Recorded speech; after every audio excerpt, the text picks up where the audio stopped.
Hello guys, Assalamu alaikum. Welcome to MJS Films and Ramadan Mubarak.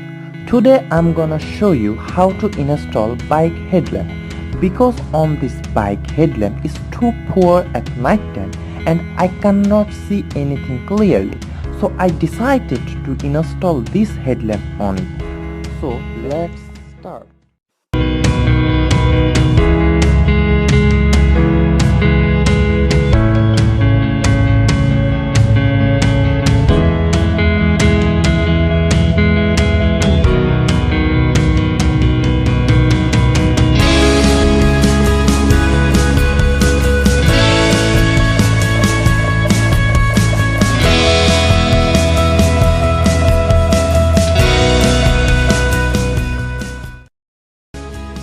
So this is the old headlamp which I removed from the bike, which is 12 volt and 3530 watt.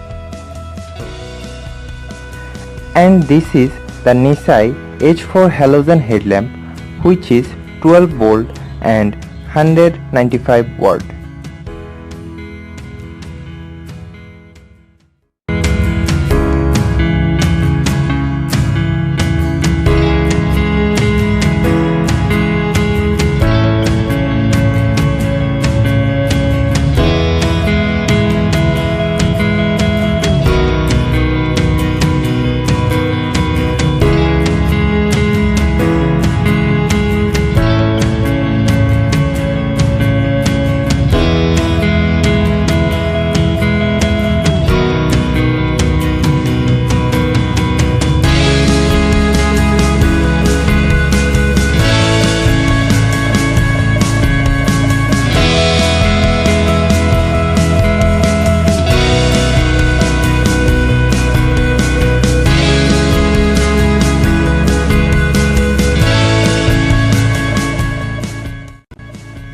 Hope you enjoyed the video and please give us like, share and